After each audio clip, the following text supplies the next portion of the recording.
Bonjour à tous et bienvenue dans le 20-20 Show sur Tennis Foot Actu. Aujourd'hui je vais vous parler de football puisque hier soir la 37e journée de championnat s'est déroulée sur tous les terrains de France et de Navarre.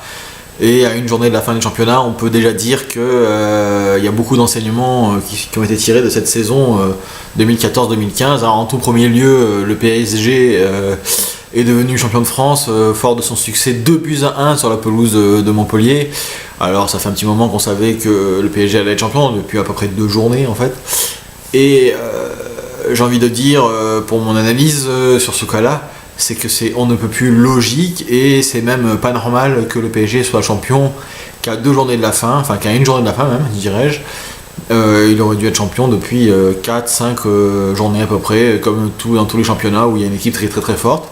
Parce que quand même, je le rappelle, le budget du Paris Saint-Germain, c'est 500 millions d'euros. C'est-à-dire que c'est le budget réuni de Lyon, Monaco, Marseille et Saint-Etienne. C'est-à-dire que c'est le budget cumulé des 4 poursuivants, c'est le budget du PSG. Le budget du PSG, c'est les équipes qui sont classées de la 7e à la 20e place du championnat de France, donc 13 équipes. C'est le budget, ces 13 équipes-là cumulées.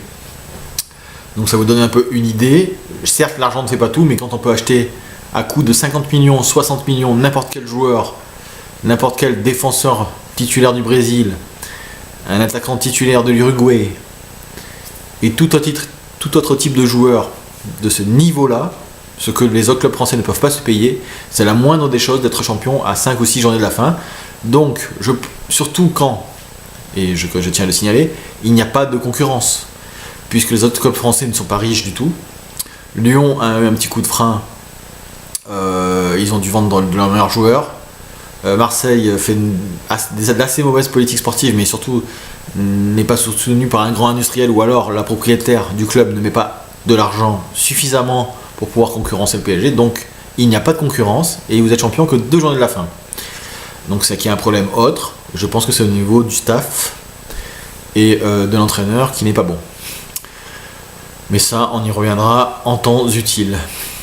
Ensuite, pour le championnat de France, hier, les enseignements qu'on a vus, c'est que Lyon a assuré sa place en Ligue des Champions. Pour moi, c'est une surprise parce que pour moi, Lyon est inférieur et à Monaco et à Marseille. Mais ils ont su bien tirer leur épingle du jeu et ils ont surfé sur une vague de jeunesse. Et surtout, Monaco a loupé son début de saison. Je pense que si Jardim, l'entraîneur de Monaco, avait trouvé plus vite la formule, Monaco n'en serait pas là. Et enfin, Marseille a subi un coup d'arrêt pour 2 raisons.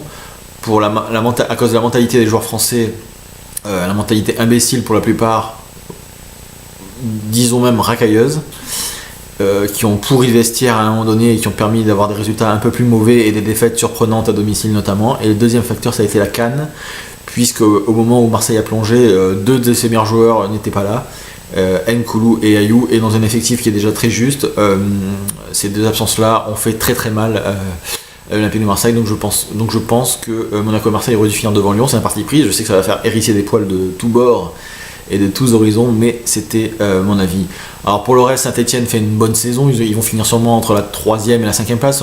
Disons que normalement ils devraient finir 5e, mais c'est ce qui correspond à peu près à leur budget, c'est le 7e budget de France, hein. Et pour le reste, j'ai rien à dire de particulier. La descente, Evian, à force de flirter avec les abysses et jouer le maintien toutes les années, ça leur pendait au nez, comment on va dire. Ça pendra sûrement au nez de Reims l'an prochain ou d'un autre club comme Caen. Voilà, et c'est un peu plus logique. Et je déplore aussi vraiment la descente. Par contre, je le déplore fortement parce que pour moi, c'est 2 clubs français historiques. La descente du Racing Club de Lens et du FC Metz, je suis très déçu qu'ils descendent, surtout quand on voit les équipes qui vont monter comme Troyes et le Gazélec d'Ajaccio, qui n'ont pas l'histoire de Lens et de Metz et qui n'ont pas le public de Lens et de Metz. Je rappelle que Lens a été champion de France, vainqueur de la Coupe de la Ligue, demi-finaliste d'une Coupe de l'UEFA. Ils ont fait plusieurs épopées européennes mémorables, comme celle où ils étaient éliminés en 8e de finale face à Anderlecht. Ils avaient éliminé la Lazio de Rome après avoir été menés 2-0, ils avaient remboursé la situation 6-0, c'était en 77. Lens, c'est le club des mines, de la compagnie des mines du Nord. C'est un club mythique, avec un public exceptionnel, et ça me fait vraiment de la peine que le RC Lens descende. Pareil pour le FC Metz, c'est le club de la Lorraine. Il y a aussi Nancy, mais Metz aussi, c'est l'exploit de Barcelone, 84. saison 84-85, donc fin 84, où Toni Kroos marque 3 buts au Camp Nou à Barcelone et renverse une situation inespérée et perdue, puisqu'ils avaient été battus 4-2 à l'aller et ils renversent cette situation en gagnant 4-1 au retour à Barcelone.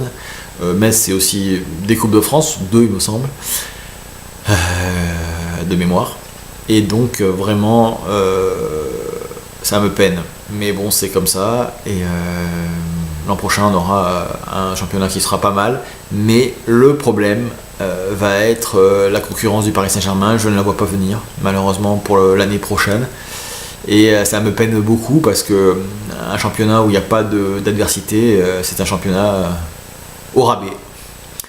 Donc merci beaucoup et à bientôt sur Tennis Foot Actu. Je pense que je vous parlerai de tennis la prochaine fois et notamment de Roland Garros qui va débuter dimanche prochain. Merci bien et bonne journée, au revoir.